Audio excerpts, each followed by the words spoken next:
So as we come to the end of our evening, I'd like to express my gratitude to each of you, to you all. Each of you has a unique story to bring here tonight. And what we all have in common is that we've all in this room received the tools to flourish in today's challenging world.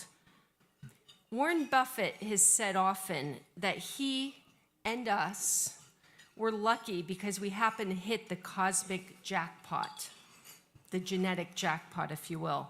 I might rephrase it by claiming that it wasn't random. We're not here by mere chance. I do not think it was mere chance that brought my parents to bring me one Sunday afternoon to Tijuana, Mexico in the early 1970s. We lived in Southern California at the time, which utterly fascinated me. This American girl brought to Tijuana. I couldn't get enough of the chaos, grittiness, human warmth, and tasty, warm Tijuana bread that I remember to this day. Some 15 years later, I do not think it was by chance that I took a course in college about Spain and Latin America, which utterly fascinated me. And it led me to pursue a career involving Latin America. And I don't think it was by mere chance that 15 years ago, Worldfund was incorporated on December 9th, when, in complete ignorance, I took the first steps to founding Worldfund, World Education and Development Fund, as it's formally known. Anyone happen to know what December 9th is? Juan Diego. It's the feast day of Juan Diego, the patron saint of Worldfund. I started, is that Isabel? Oh, Mary.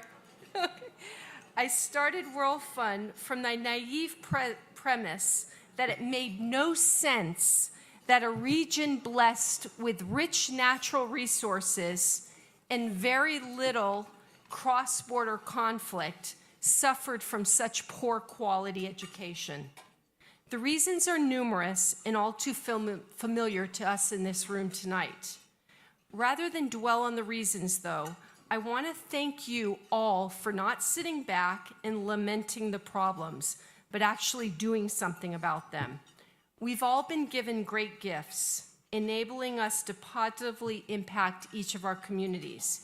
And rather than dwell on the problematic political situations of our three countries today, I boldly challenge us all to focus on what we can all change.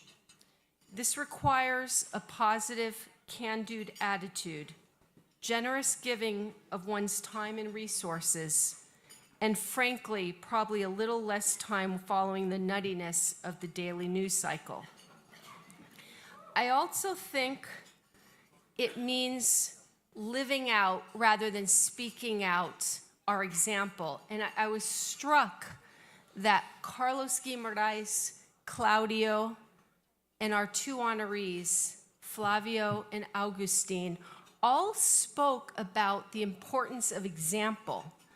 And I think that's what screams out tonight. Words don't matter in today's culture, unfortunately. It's lived example.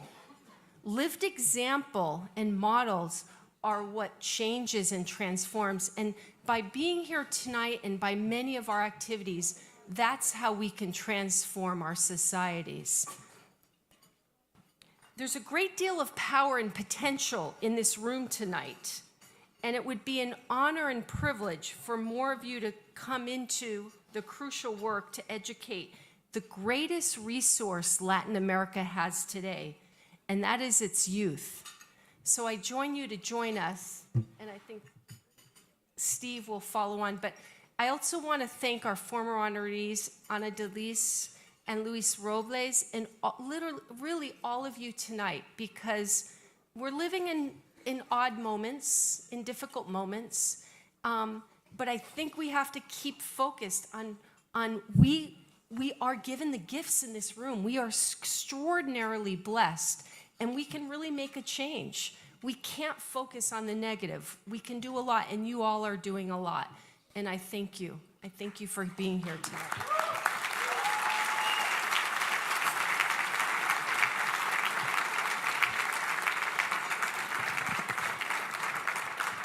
Well, I've been involved now for 10 years at Worldfund, and it's always my honor to get to wrap up the evening, but it's always difficult because I have to follow Luanne's powerful remarks and the example that she just mentioned and has set for all of us.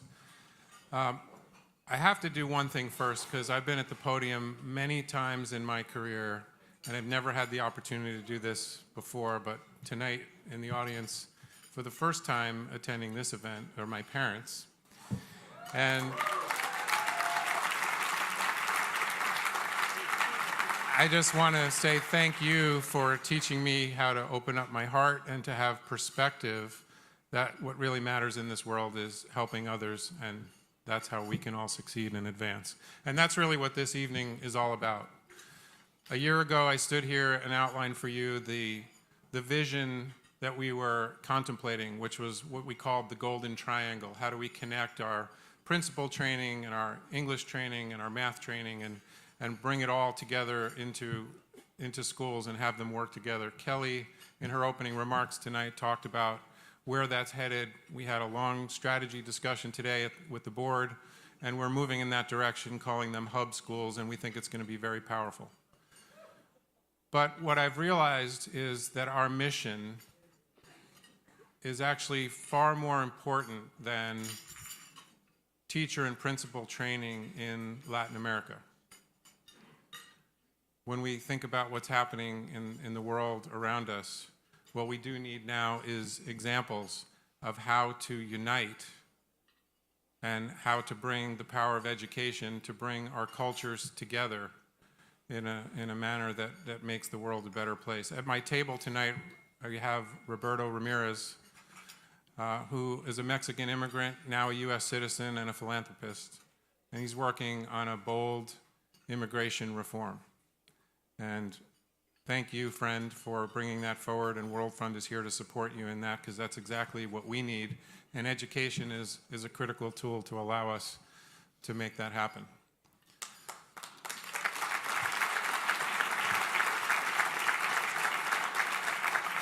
Worldfund is the example that Luanne just mentioned. We epitomize everything that's right about this unity and speaking together as one. And the real message that we need to embrace is support, not deport, and let's build bridges and not walls.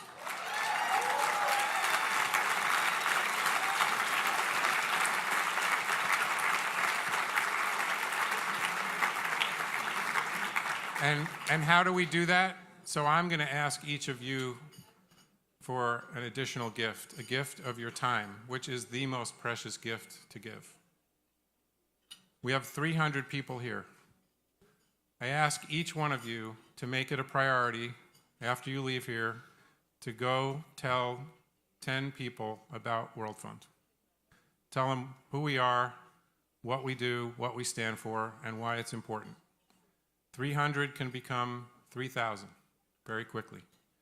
And if we can spread the word and create a broader awareness of this mission, then we can, in fact, make the world a better place. And through quality education, we can alleviate poverty, which is exactly the vision and the mission that Luanne put forth when she started this organization 15 years ago. So please, take the energy that's in this room tonight, go out and convince others to join our cause, and when we gather here again next year, we'll need a bigger room.